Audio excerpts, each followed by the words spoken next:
Die grootste krag wat jy ooit sal ervaar, is die krag van God se liefde vir jou.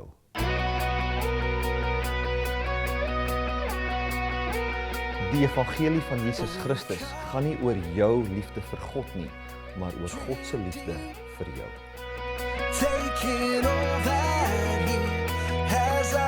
God is nie 'n sondebewuste God nie, maar 'n waardebewuste God. En jy is waardevol vir hom.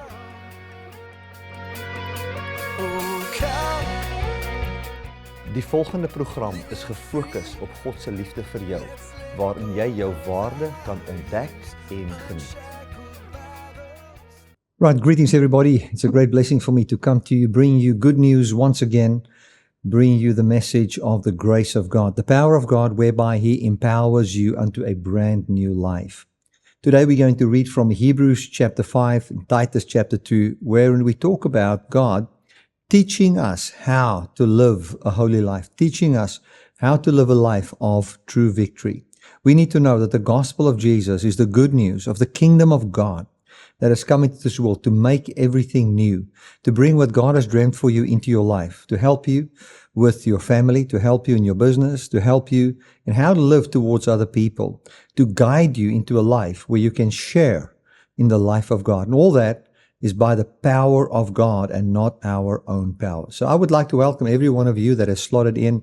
Thank you for allowing me to serve you with the good news of Jesus today and to bring you a gospel of life.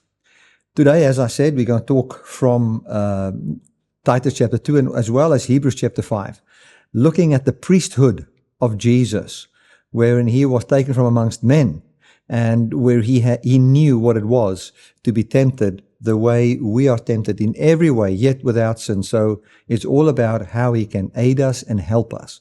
And look at chapter 4, chapter 2 in Hebrews, and several other passages in the scriptures, and just establish this thing once and for all, that Jesus has compassion with you and that he can help you.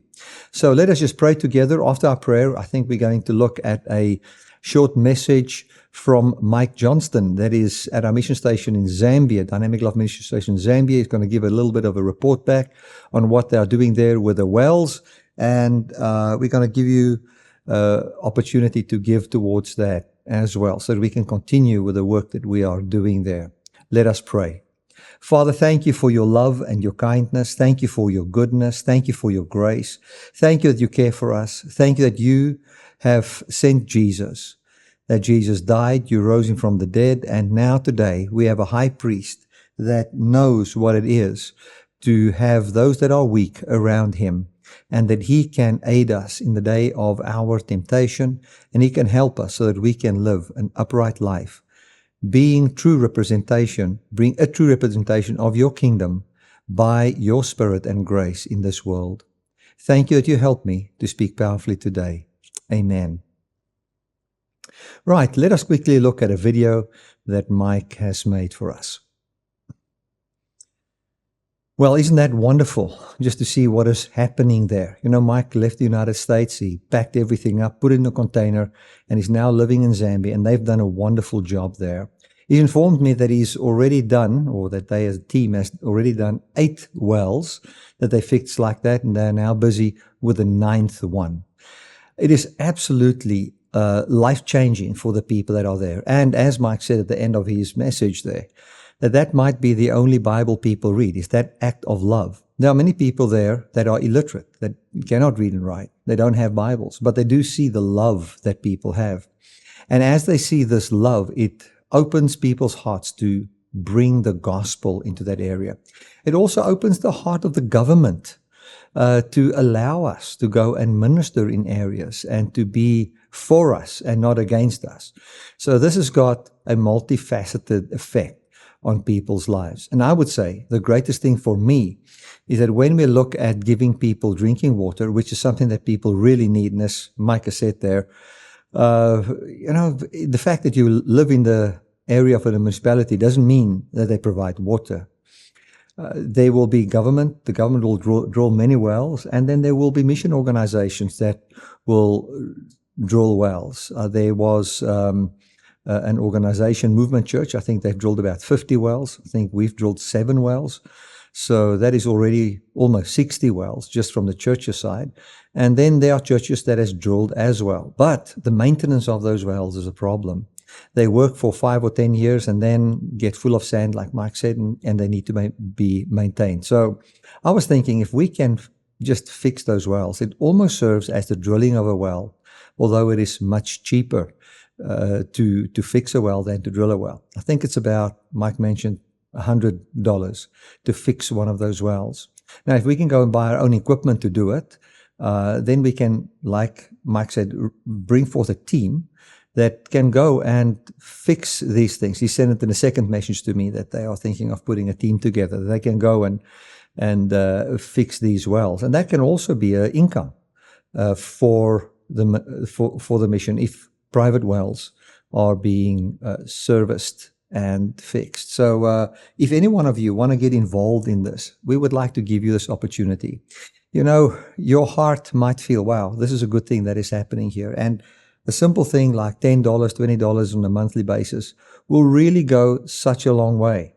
And it can touch people's lives. So if you can go to bertiebrits.com or dynamicministries.com, you can just look under the support button there. You can give towards this project. All that you have to do is, when you make your donation, you can just simply say Zambia well drilling project or well drilling, and all of those funds will be given towards the work there in Zambia. Thank you for getting involved and just allowing Mike to go and do what he needs to do, or I would actually say not just allowing, but being part of. That's how the body of Christ works. And let us think of those that are poor. The Bible says, command the rich to remember those that are poor. Let us do that and so live the light of the gospel in this world. Amen.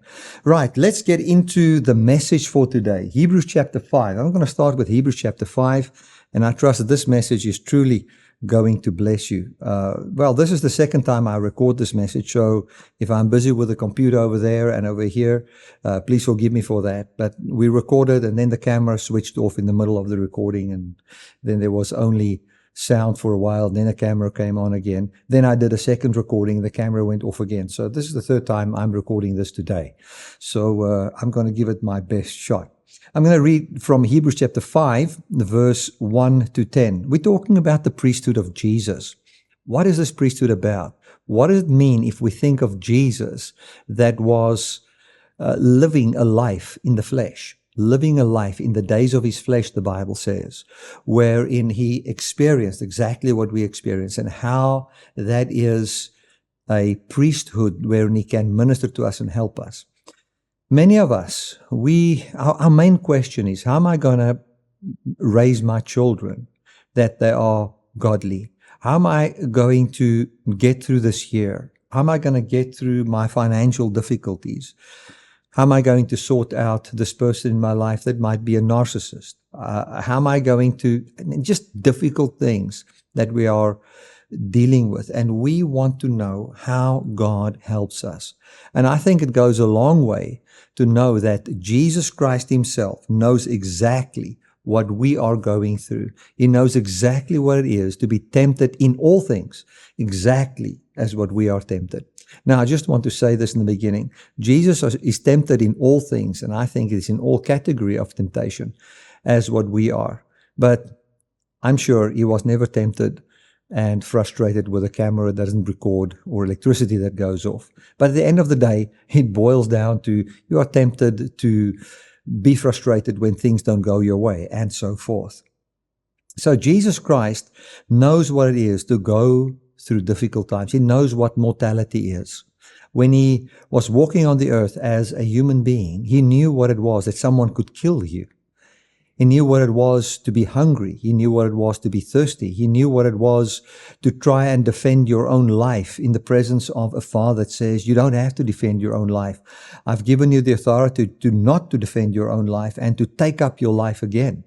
That is exactly what he says. He says, the authority has been given unto me to lay down my life. This commandment I have of the Father. You know, the Father gave him that commandment that he can take up his own life. Isn't that absolutely powerful? So we're going to look at a person that has been going through what we're going through, and he is extending a helping hand to us to bring ourselves, or to bring us into a life wherein he is himself at the moment. So let us read Hebrews chapter 5 from verse 1 to 10. For every high priest taken from amongst men is ordained for men in things pertaining to God, that he may offer both gifts and sacrifices for sins. So we find here that the high priest is taken from amongst men, and it is for men. Very important. Verse 2.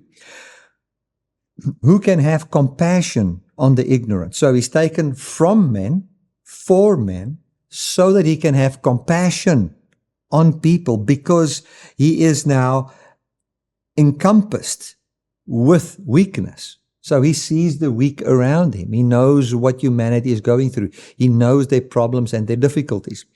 It's like, let's say you go to Zambia. The moment you go there and you live amongst those people, you realize why they do what they do.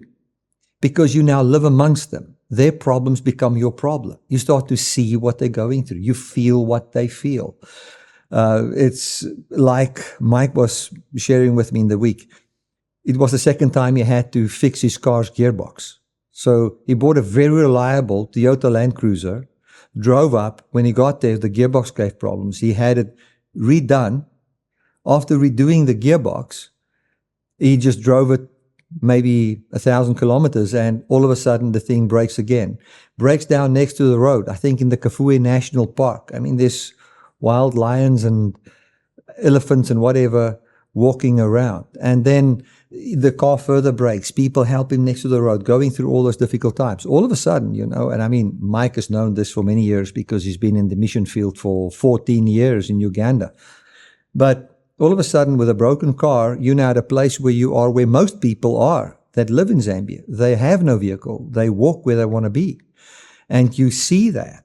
So Mike would be like someone that is amongst men, for men. Now he's amongst the Zambians, and he's for the Zambians. So when he speaks to me, and I speak to you, and so forth, we now having somebody there that knows exactly what the weaknesses are, and how it feels, and how weak a person feels when you don't have the things that you need to have, and they need help. So if you would basically use the analogy of Mike that is in Zambia, he is amongst them, and he is to a certain degree the one that is in between us here in South Africa and America and Europe and whatever, and he would then make intercession. In other words, he would say, this is what these people need, and that is the weakness. And he would know exactly what they need. We might come and think they need one thing, but they need another thing. I've seen that in the mission station many times. I've seen it in the mission field many times, when I would come to a place and I would think, this is what these people need. But then it's not what they need. They need something completely different.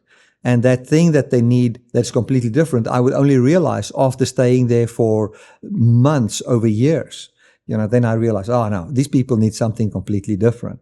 So in the very same way with Jesus, he was taken from amongst men, and he is for men, as what it is said here. Now, I'm a little bit ahead of myself, because this is still explaining how high priests were taken and revealed in the time of the Old Testament. So let us read verse 1 again. For every high priest taken from amongst men is ordained for men. So we find that the high priest is taken from amongst men, then he's ordained for men. In other words, he receives the office of high priest for men. What does he do in this office? It is for men as pertain to things of God, that he may offer both gifts and sacrifices for sins. So God wants these people, their sins to be forgiven. He raises up Jesus, or the high priest. Let's not get ahead of ourselves here. Raises up the high priest. The purpose of this high priest is then to lift the burden of sin, the burden of death, the burden of destruction off people's lives. Well, in the case of the Jewish people of that time, Israel, it would be to offer these sacrifices when they would commit things that are wrong, disobedient, and so forth. And that would then be offered, and the blood that would be given or put on the altar would then serve as a life that is offered so that wherever there would be death, that life can now come. And we need to understand that blood represents life. So when an animal died, he didn't die on the altar. He died in a different place, and then the blood was put, the life was put on the altar. Now, because the blood speaks of life. So the life was put on the altar. So life was offered. We so many times think that the blood that flowed is death. You know, a debt was paid by death. No. What happens is there's life in that animal. Now the life is taken out of that animal and it is given as a sacrifice, you know, on an altar. And that life is what God then makes available for us. So the high priest was there to basically be a life giver, a life distributor, one that brings life to people that are in a very difficult situation. And he was taken from amongst men. Now, verse 3, and by reason hereof he ought, as for the people, also for himself to offer for sins. So he had to offer for himself because he was taken from amongst people. He offered for his own sin and for the sin of others. So it basically says he knew what it was to be one of them, and he lived among them.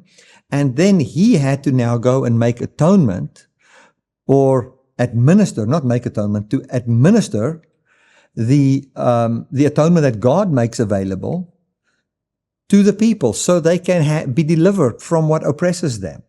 Verse 4, and no man takes this honor unto himself, but he that is called of God, as was Aaron. So to be a high priest was not something that you could decide to do. It was something that God appoints you unto. Now, that's a very important thing here. Nobody could appoint himself as high priest.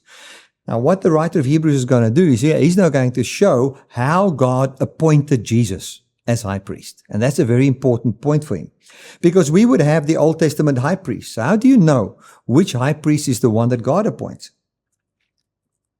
Now, according to the Old Testament, according to the order of Aaron, there was Jewish practices that they had to follow, wherein they could know who the true high priest now is.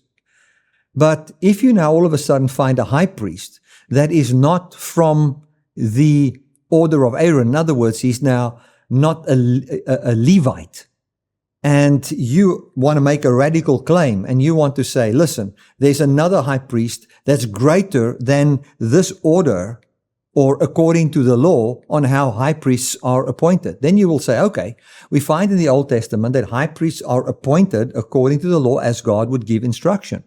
And it's not something you take upon yourself. It's not something you decide to do. So here we find, we're going into a very important verse now, where we now see how God appoints the high priest that makes intercession for us. It says here, in verse 4, I'm reading it again, and no man takes this honor unto himself, but he that is called of God, as was Aaron. So also Christ glorified not himself to be made a high priest. So he didn't glorify himself to be made a high priest. He says, but he that said unto him, you are my son, today I have begotten you. So, now that's a little bit technical, but let me explain that.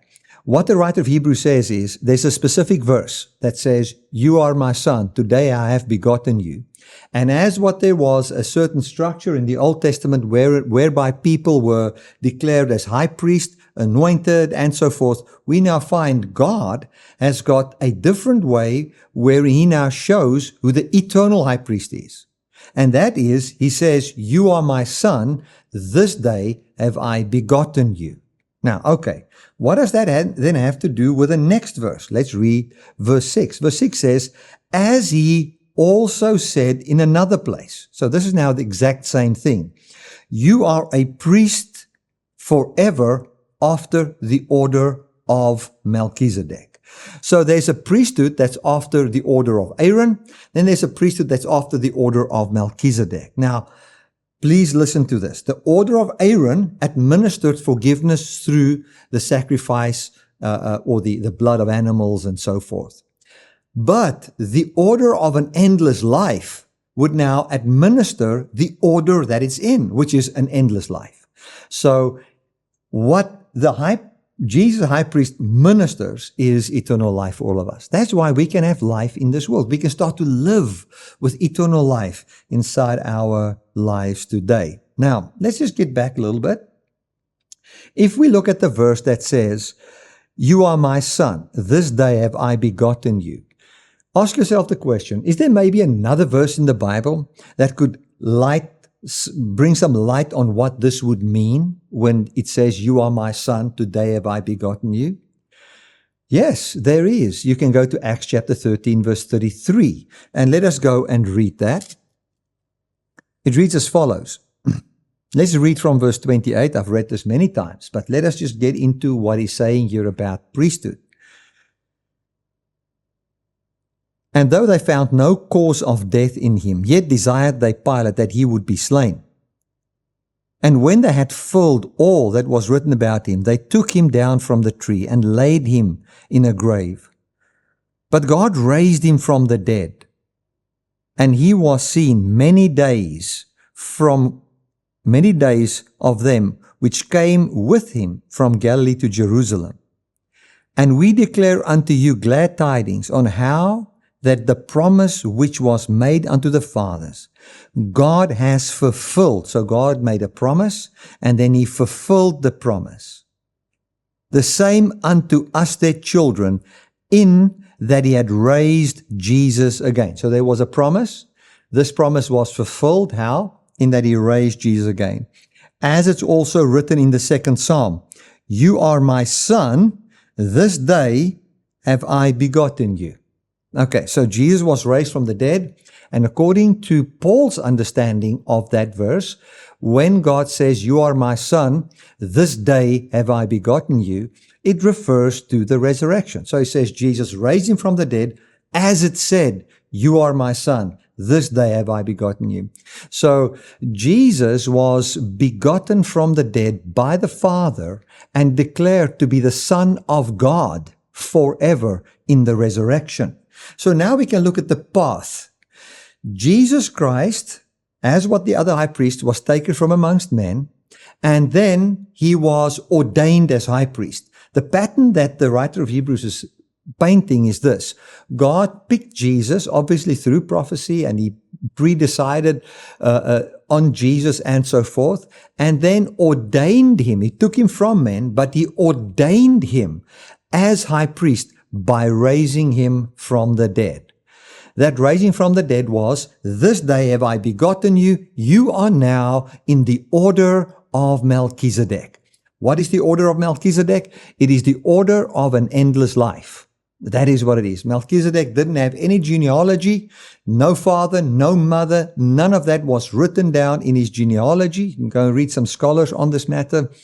And therefore, since he was not like the Levitical priesthood, which had genealogy, we find that here is one that has got no genealogy, no priestly genealogy is recorded, but it then represents, according to the writer of Hebrews, the order of a life that has got no beginning and no end. It means immortality. So Jesus was taken from amongst men, and he was raised by the Father never to die. So he knows what it is. And this is the point I want to make. He knows what it is to be weak. When I talk about that weakness, we must say, no, our Jesus doesn't know what it means to be weak. Well, if you can become tired when you walk, then you know what weakness is. If you can be at a place where it says of the day and the hour no one knows, it means there's something you don't know. Even the Son of Man doesn't know. So there's a lack of knowing certain things. The Bible says that Jesus grew in grace and grew in understanding, and he was learned obedience. He learned by obedience. He learned obedience through the things that he suffered. He learned